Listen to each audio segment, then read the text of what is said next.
Hello बच्चों, चलिए आज करते हैं हम एनसीईआरटी का एग्जाम्पल नंबर 12.3। चैनल का नाम जैसा आपको पता है साइंस बैटल है और डे कौन सा हमारा 9th। चलिए क्वेश्चन एक बार पढ़ लेता हूँ मैं। क्वेश्चन क्या कह रहा है आपसे, एग्जाम्पल नंबर एनसीईआरटी बुक का ये एग्जाम्पल नंबर 12.3 बुक साथ में खोल के बैठेगा।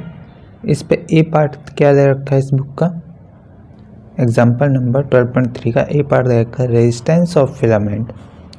Resistance of filament of electric bulb is 1200 ohm.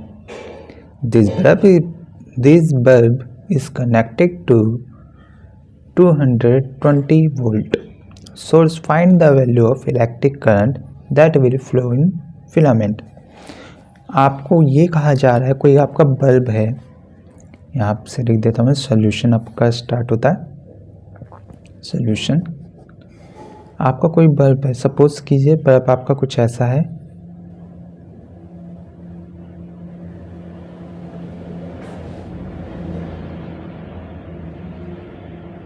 ये आपका एक बल्ब बना रहा हूं मैं आपका, ये देखो जैसे बल्ब है आपका कोई,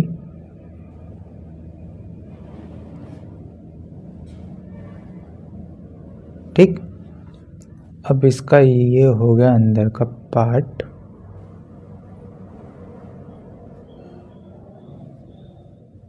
और ये रहा इसका फिलामेंट,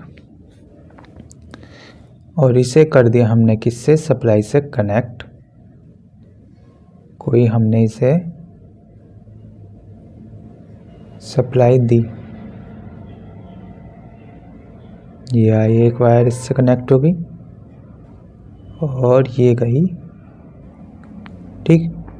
ये मान लो टर्मिनल फर्स्ट है, ये टर्मिनल सेकंड है। यहाँ पे दी हमने प्लस और ये दिया माइनस, कोई भी वोल्ट का हमने इससे सोर्स कनेक्ट किया है या सप्लाई दी है, ठीक है। अब क्या होगा, जैसे आप इसे सप्लाई दोगे, दूसरी बात मैं आपको इस पर ये भी बता देता हूँ एक थोड़ी अलग जनरल नॉलेज के लिए। ये जो इसका ये वाला पार्ट होता है इसको बोलते हैं हम क्या, फिलामेंट। या जो आप पार्ट देख रहे हो ये वाला, इसको बोला जाता है क्या,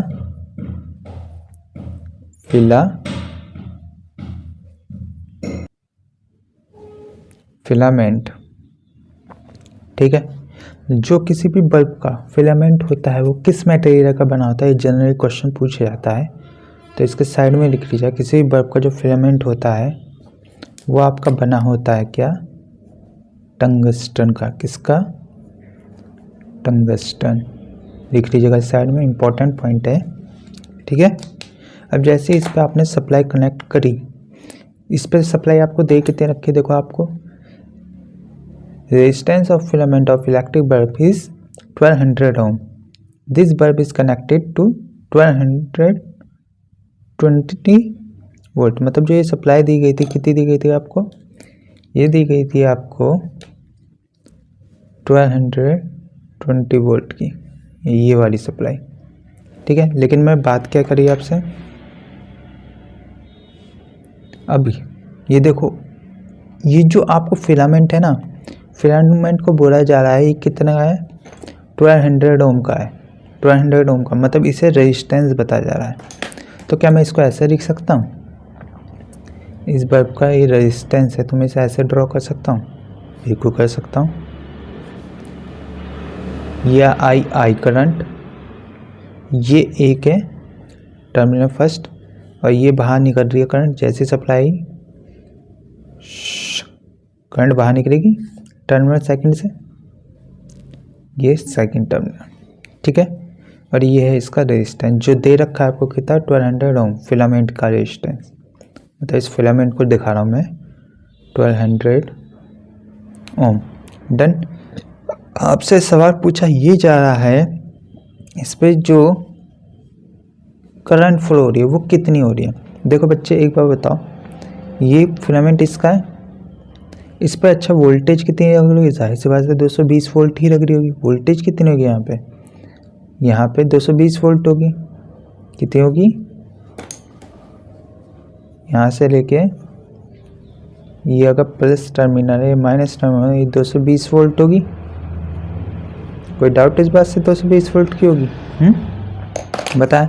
अगर अब मुझे आई दिखा, मुझे आर भी दिख गया, मुझे वी भी दिख गया, मैं अच्छे से जानता हूँ मुझे फाइंड करने का क्या कह रहा है, मुझे यहाँ से फाइंड करने का कह रहा है find the value of electric current that will the flow in filament. Filament पे कितना इलेक्ट्रिक करंट फ्लो हो रहा है वो पूछा है।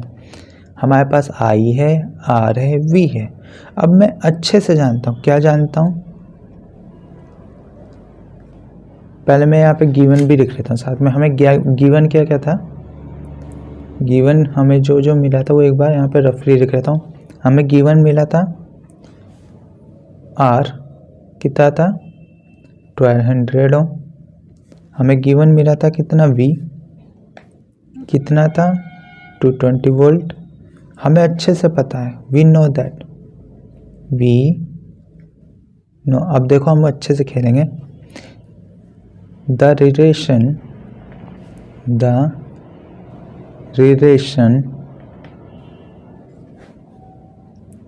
between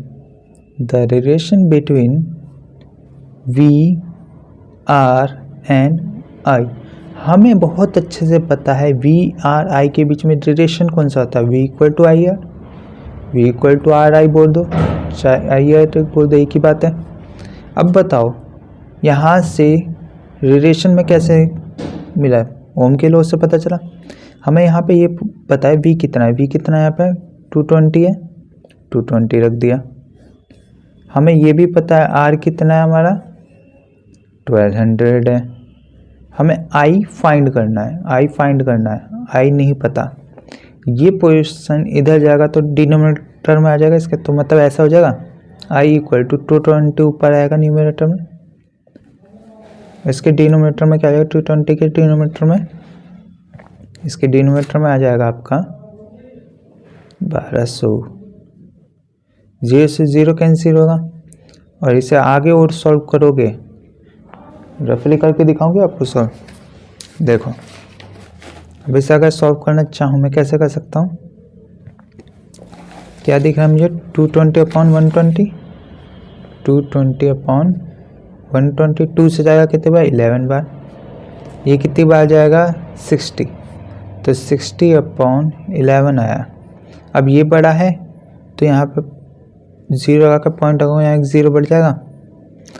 अब 60 बन जाए कितना है 60, बचा कितना 50 बचा, 50 बचा, पॉइंट लगा है तो एक 0 बढ़ा सकता हूँ।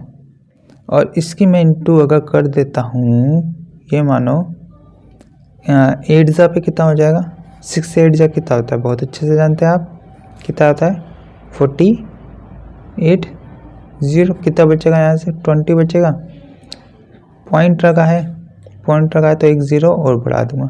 तो ऐसा करते जाओगे जब आपको, तो आपको एक पॉइंट ऐसा मिलेगा, ये बढ़ता जाएगा। तो इसे हम समथिंग मान लेते हैं, अप्रोक्स वैल्यू मान लेते हैं, 0.18 ही मान के चलेंगे। तो इसे सॉल्व करेंगे तो I equal to approx value कितनी आएगी 0.18 एम्पियर के आसपास आएगी। ठीक है, हमें क्या फाइंड करना था, हमें करंट की वैल्यू फाइंड करनी थी, हमने वो कर दी करंट की वैल्यू फाइंड यहाँ से। इसका सेकंड पार्ट क्या कह रहा है वो देख लीजिए, मैं क्वेश्चन पहले लिख देता ताकि टाइम ना लगे। क्या कह रहा है इसका second part, if the resistance of filament of another electric bulb is 100 ohm and is connected to 220 volts, find the value of electric current that will flow through filament। ये नॉर्मली ये कह रहा है कि अगर क्या कर दिया जाए इसको, क्या कोई अनदर इलेक्ट्रिक बल्ब कितना हो 100 ohm का हो, तो उस पर बता दो जो फिलामेंट है उससे कितनी करंट फ्लो होगी। बहुत आसान है, देखो कितना आसान है। सोल्यूशन को वी विल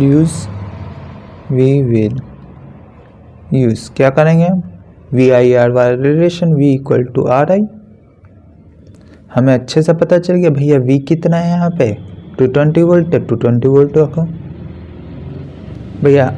यहाँ पे आर कितना है, आर कितना तुरंत देखो, आर कितना 100 ओम रख दो, हमें आई फाइंड करना कितना ईजी है, आई इक्वल टू 220/100। 0 से 0 के इनसे पॉइंट रखा तो ऊपर चले जाएगा, तो कितना आ जाएगा यहाँ से आपका आई इक्वल टू कितना आएगा 2.2 एम्पियर। कितने इजी क्वेश्चंस होते हैं, कितने इजी क्वेश्चंस है। चलिए इसका एग्जाम्पल नंबर 12.4 करते हैं। 12.4 एग्जाम्पल ने क्या कहा है, ए 4 ampere of electric current flow through an electric heater when its terminals are connected to 60 volts source. If source voltage is increased to 120 volts, then find what will be the value of electric current that will flow through heater. आपको मैं आज बहुत ही गजब का concept सिखाने वाला हूँ, ठीक है। देखो क्या है, कहना चाह रहा हूँ मैं। क्वेश्चन के अकॉर्डिंग आपको ये कहा गया है, कोई आप पे क्या 4 ampere of electric current flow, 4 ampere की करंट क्या फ्लो होती है ऑफ इलेक्ट्रिक हीटर में when its terminal are connected to 60 volt voltage source. ये मान लीजिए कोई आपका हीटर है। हीटर कैसा होता है, आपने नॉर्मली इतना देखा होगा। ये मानिए ये कोई 2 पॉइंट्स हो गए, 2 पॉइंट्स हो गए, इसका ये रहा एक, इससे ये ऐसी कोई आपकी हीटर की कॉइल जुड़ी है, सपोज दैट ऐसे।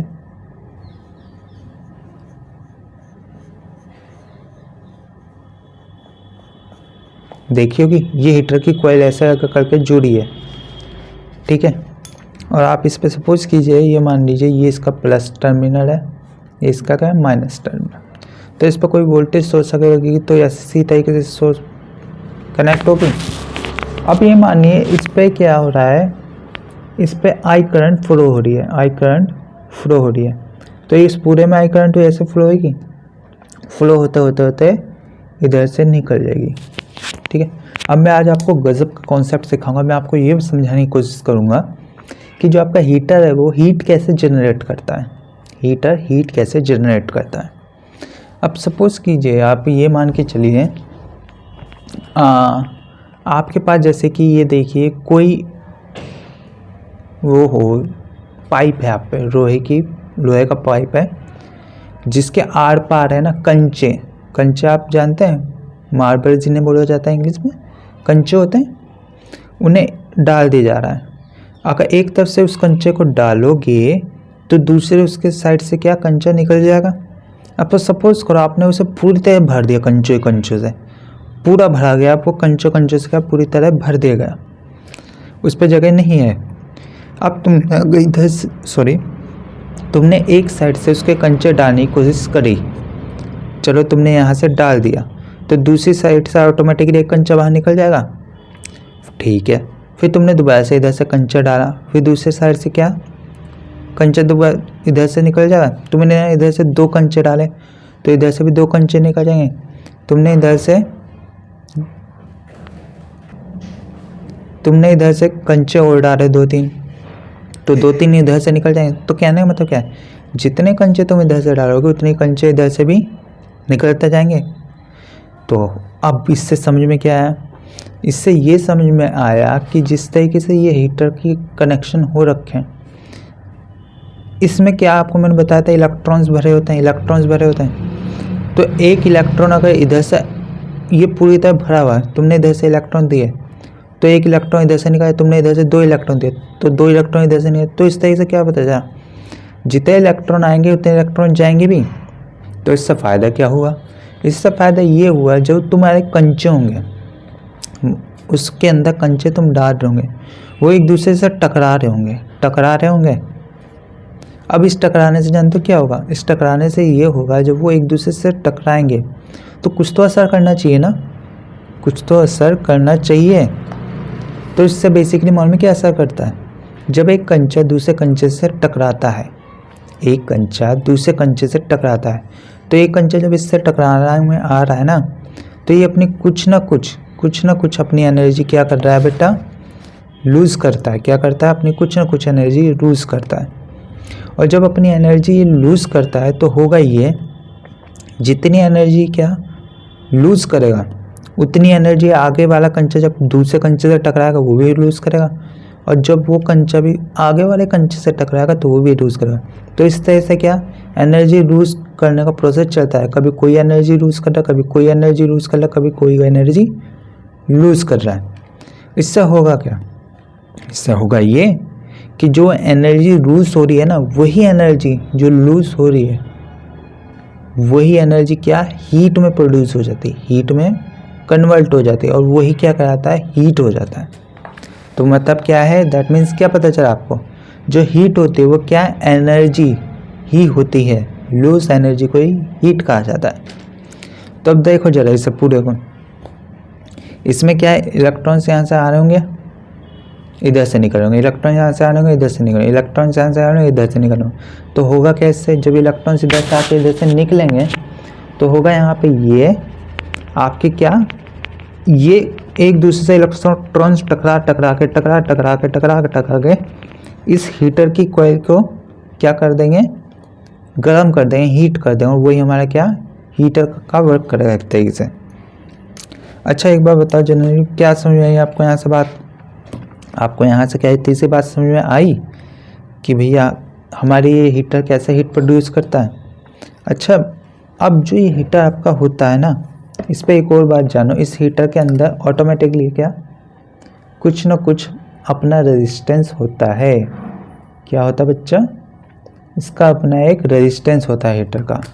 इस तरीके से हीटर का रेजिस्टेंस भी होता है, क्या होता है, ये होता है आपका आर, रेजिस्टेंस भी होता है इस पर, ठीक है। अच्छा इसे दिखाओगे कैसे, अब आपको इस रेजिस्टेंस को उठा के मैं यहाँ ला रहा हूँ, इस रेजिस्टेंस को यहाँ पे उठा के ला रहा हूँ, ये लिया है मैं रेजिस्टेंस को उठा के लिया है। अब इस पर सप्लाई तो ये वाली लगेगी ना, ये वाली सप्लाई लगेगी, ये प्लस है ये माइनस है, ये कोई V वोल्ट का सोर्स है, और ये रहा रेजिस्टेंस R। अब क्वेश्चन पढ़ो, अब समझ में आएगी बात। आपसे क्या कहा जाता है, a 4 ampere of electric current flow through an electric heater when its terminal are connected to 60 volt source। इसके जो इलेक्ट्रिक हीटर के सोर्स थे वो किस तरह से कनेक्टेड थे, ये फर्स्ट कंडीशन है, इस पर दो कंडीशन बनेगी यार, ठीक है। तो कंडीशन के अकॉर्डिंग चलेंगे हम, इसका फर्स्ट कंडीशन है, फर्स्ट कंडीशन आप लिख लीजिए सॉल्यूशन, सॉल्यूशन यहाँ पे दो कंडीशन में सॉल्व होगा, एक कंडीशन सॉल्व नहीं हो पाएगा। इस पे जो आपकी फर्स्ट कंडीशन बनी है, फर्स्ट कंडीशन वो आपकी क्या बनी है, फर्स्ट कंडीशन जो आपकी बनी है वो देखो दोबारा से पढ़ो। 4 ampere of electric current, current कितनी दी जा रही है, करंट आपको दी जा रही है कितनी, 4 एम्पियर दी जा रही है। Flow through an electric heater when its terminal are connected to 60 volt. यहाँ पे जो वोल्टेज दी जा रही, वोल्टेज दी जा रही कितनी, 60 वोल्ट दी जा रही है। क्योंकि मैं यहाँ पे कंडीशन फर्स्ट बोल रहा हूँ, इससे को I1 बोल दूंगा, इसलिए इसको भी V1 बोल दूंगा, ठीक है। अब आपसे ये पूछा जाता है, बता दो कि connected 60 volt source, if source voltage is increase, ये सेकंड कंडीशन, ये सेकंड कंडीशन है, टू 1 और 20 what will be the value of electric current that will flow through heater. आपसे पूछा जा रहा है, ये बता दो हीटर से जो यहाँ पे सबसे पहले मालूम है क्या निकालना होगा आपको, यहाँ से आपको आर फ्लो करना होगा। आपको रेजिस्टेंस नहीं पता तो यहाँ से पहले आर निकालिए, हालांकि दे नहीं रखा है कि आर निकालना है, मगर बिना आर निकाले आप इसे आगे सॉल्व नहीं कर पाएंगे। तो इसलिए हम यहाँ से क्या सबसे पहले आर फाइंड करेंगे। आर यहाँ से निकालने की कोशिश करो। आर इक्वल टू क्या होगा हमारा, आर इक्वल टू होता है, हम अच्छे से पता है V equal to V upon I होता है। वोल्टेज कितनी है 60, आई की तरह हमारा 4 एम्पियर, तो 4 से इसे डिवाइड करोगे तो आपका आ जाएगा 15 ओम आ जाएगा। अब ये निकाला क्यों है, ये निकाला इसलिए वरना आप करंट नहीं निकाल पाओगे। करंट नहीं निकाल पाओगे। कब? इफ, देखो अब क्वेश्चन आगे पढ़ो, if the source voltage increase, इस सोर्स वोल्टेज को जब तक ये 60 वोल्ट थी तब तक तो इतना एम्पियर करंट दी थी, कितना 4 एम्पियर करंट। लेकिन जैसे ही ये वोल्टेज सोर्स हो गई 120 वोल्ट, तो मतलब V2 कितना हो गया आपका, V2 हो गया अब आपका 120 वोल्ट हो गया। तो ये बता दो हमारे रेजिस्टेंस में तो चेंज नहीं आएगा, रेजिस्टेंस तो वही रहेगा, रेजिस्टेंस तो चेंज नहीं हो रहा ना। रेजिस्टेंस कितना 15 ओम का ही है, उसके सिवा तो बदला नहीं है। तुमने यहीं पे तो सोर्स वोल्टेज बदल सकते हो, हीटर तो वही जो का तू है, उसका रेजिस्टेंस भी वही है। तो अगर 15 ओम का रेजिस्टेंस यहाँ आ गया तो 15 ओम का रेजिस्टेंस यही है। अब आपसे पूछा जाए what will be the value of electric current that will flow through heater. अब इलेक्ट्रिक करंट इस पर करंट कितनी फ्लो होगी, तो आपसे पूछा जा रहा है यहाँ पे आई अब कितना फ्लो होगा, I2 कितना फ्लो होगा, I2 कितना फ्लो होगा का वोल्टेज 120 वोल्ट कर दिया जाए। तो देखो इसे सॉल्व करने का वही तरीका क्या है, V equal to RI, voltage कितनी है यहाँ पे, वोल्टेज 120 वोल्ट है, R कितना है 15 ओम, I कितना है हमें फाइंड करना है। 15 से इसे 120 को डिवाइड करोगे तो कितना आ जाएगा, I इक्वल टू 120 अपॉन 15, जा करके देखो इतना ही जाएगा आपका 8 टाइम्स जाएगा, 15 से 120 होता है। तो I इक्वल टू हमें यहाँ से कितना पड़ा 8 एम्पियर, यही इसका क्या है आंसर है। ये इसको सॉल्व करने का फर्स्ट मेथड हो गया, फर्स्ट मेथड यही है इसका, ठीक है। अब इसका एक और मेथड भी है, वो भी मैं करवा देता हूँ आपको। इसका सेकंड मेथड कर दीजिए, वो काफ़ी इजी है, देखो थोड़ा अलग सा भी है और इजी भी है। इसी को सॉल्व करने का सेकंड मेथड देखो, सेकंड मेथड क्या है, सेकंड मेथड क्वेश्चन यही आंसर ये, और देखो कितने आसानी से जल्दी हो जाएगा। आपका जो सेकंड मेथड है वो है आपका ग्राफिकल मेथड। क्या है आपका ग्राफिकल मेथड। ग्राफिकल मेथड क्या होता है वो दिखाता हूँ मैं। देखो आपको इतना तो पता है, मैंने जब आपको ओम्स लॉ करवाया था तो मैंने आपको V R और I के बीच में रिलेशन बताया था। क्या आता है, V equal to R I होता है। अगर मैं यहाँ से I की वैल्यू फाइंड करना चाहूँ, I की वैल्यू मुझे फाइंड करनी थी ऊपर क्वेश्चन में, तो कैसे कर दूँगा, V अपॉन R ऐसे कर दूंगा। और मैंने आपको बताया था V upon R, V R एक ग्राफ भी होता है, ग्राफ होता है जिसे हम कैसे ड्रॉ करते हैं, हम इसको क्या ऐसे ड्रॉ नहीं करते, हम इसको कुछ ऐसे ड्रॉ करते हैं, मैंने आपको समझाया था।